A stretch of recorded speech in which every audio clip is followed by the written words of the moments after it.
Pascal Brenier, des Cactés de Saint-Jean, à Clérieux, dans la Drôme.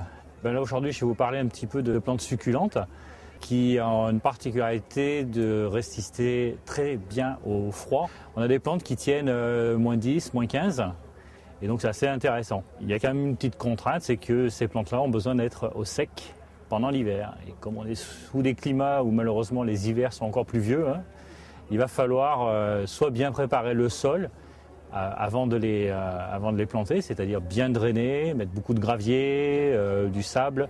On va préférer plutôt un terrain avec une exposition donc plein sud et une zone un peu pentue.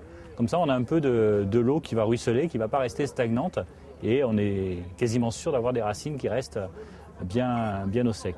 Il y a des plantes qui sont assez sympas. Celle-ci, c'est une plante de la famille des agavacées, donc comme les agaves, les yuccas. C'est pas piquant.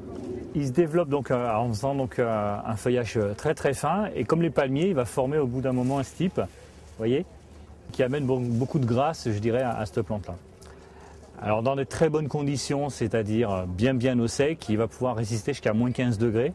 Mais comme je le disais, donc il faut que le sol soit très bien drainé, et il ne faut pas qu'on ait d'humidité, surtout dans le cœur, sinon ça le fait pourrir.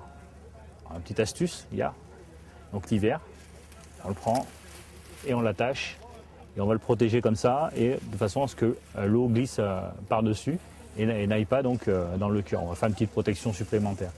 Mais sinon, tout simplement, c'est de le garder en pot et de le mettre sous une terrasse abritée pendant l'hiver. C'est très sympa aussi parce que dès qu'il y a un petit peu d'air, on a le feuillage qui bouge. Donc là, on a un yucca, donc toujours de la même famille, agavacée, Yucca rostrata, qui est très intéressant, non piquant. Il est très apprécié en fait pour son feuillage bleuté, qui est souple et qui, une fois planté et une fois mis en situation, va bien se développer. Ça va faire toute une boule bleutée. C'est quelque chose qui est magnifique.